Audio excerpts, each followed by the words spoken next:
Bluebeard, the fairy tale that ends in blood. They say curiosity killed the cat, but for one young bride, it nearly cost her everything. What secrets lie behind a locked door, and what price do we pay for the truth? This is the chilling tale of Bluebeard. Once upon a time, there was a man who owned magnificent town and country houses, gold and silver plate, embroidered furniture, and gilded coaches.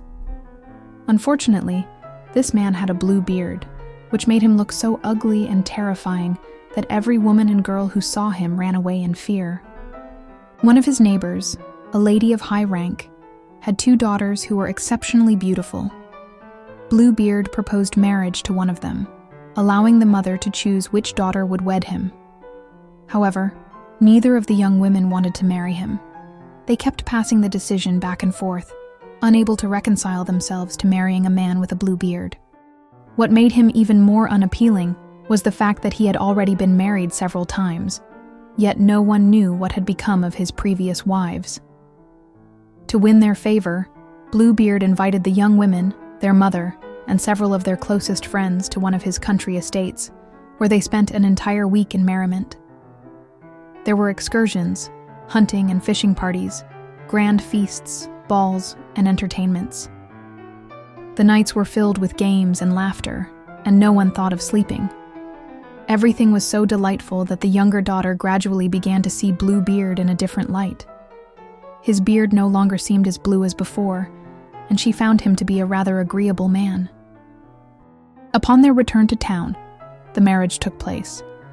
A month later, Bluebeard told his wife that he needed to embark on a journey that would last at least 6 weeks for an important matter.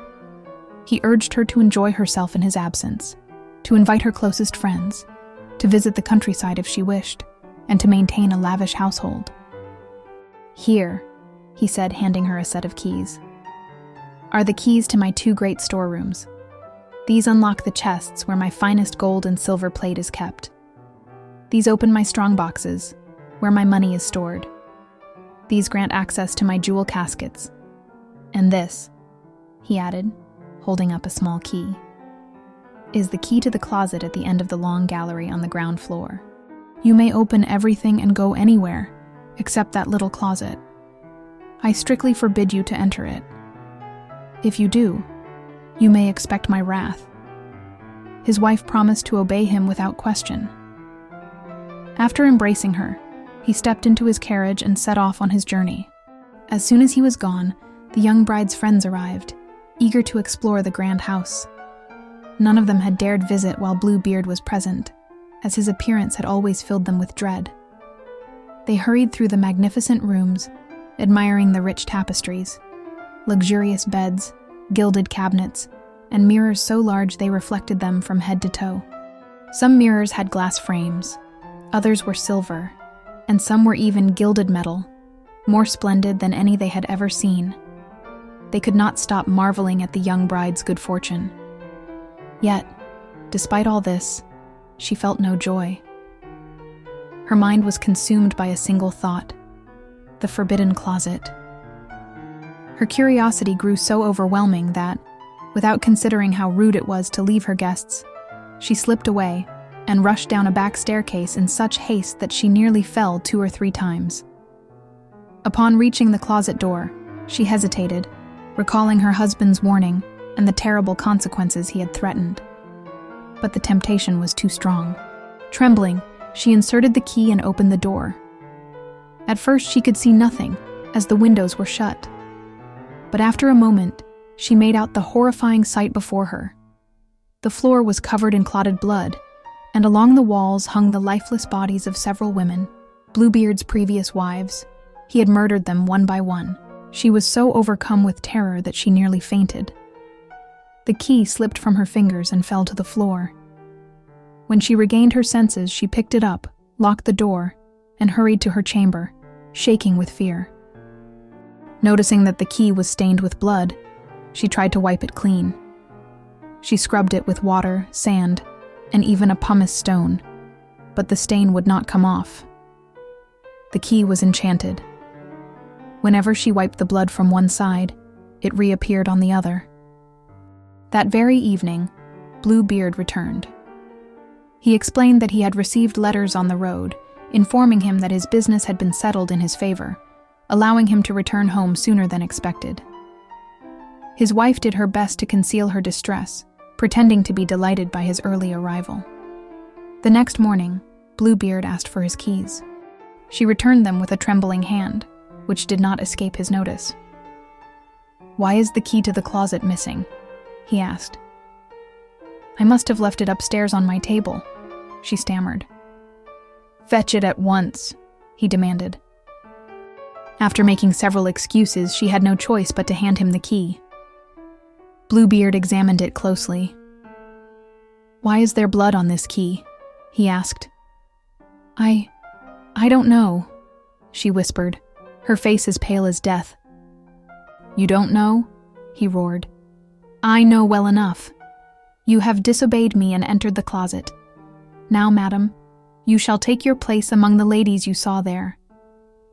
She fell to her knees, weeping and begging for mercy. Her sorrow and beauty might have softened any heart, but Bluebeard's was harder than stone. "You must die," he declared coldly. "If I must die," she pleaded, "allow me a little time to say my prayers." "I grant you half a quarter of an hour," he replied, "but not a moment more." As soon as he left the room, she called her sister. "Sister Anne," she whispered desperately, "go to the top of the tower and see if our brothers are coming. They promised to visit today. If you see them, signal them to hurry." Sister Anne climbed to the top of the tower, while the poor wife called up to her every few minutes. "Anne! Sister Anne! Do you see anyone coming?" "I see nothing but the sun making dust and the grass growing green," Anne replied. Meanwhile, Bluebeard, brandishing a great cutlass, bellowed, "Come down at once, or I will come up to you." "One moment more, if you please," she answered, then whispered again. "Anne, Sister Anne, do you see anyone coming? I see a cloud of dust moving this way. Is it my brothers?" "Alas, no. It is just a flock of sheep." Bluebeard's patience ran out. "Come down immediately," he roared. "1 minute more," she cried. "Anne, Sister Anne, do you see anything?" "I see 2 horsemen in the distance." "Heaven be praised," the young wife gasped. "They are my brothers. I am signaling them to hurry." Bluebeard stormed into the room, grabbed her by the hair, and raised his cutlass. "Prepare to die," he thundered. At that moment, the door burst open. Her brothers, a dragoon and a musketeer, rushed in with drawn swords. Seeing them, Bluebeard fled, but they pursued him and struck him down before he could reach the door. With one final blow, they ended his life. His wife, nearly fainting from shock, could hardly stand to embrace her brothers. Since Bluebeard had no heirs, she inherited all his wealth. She used part of it to marry her sister Anne to a kind gentleman, another portion to buy commissions for her brothers, and the rest to wed a nobleman who made her forget the terror she had endured. Thus, she lived happily ever after. In the end, Bluebeard's riches could not hide his monstrous heart, and his bride's courage, though nearly too late, led her to freedom. So, next time you're told not to open a certain door, ask yourself, do you really want to know what's on the other side?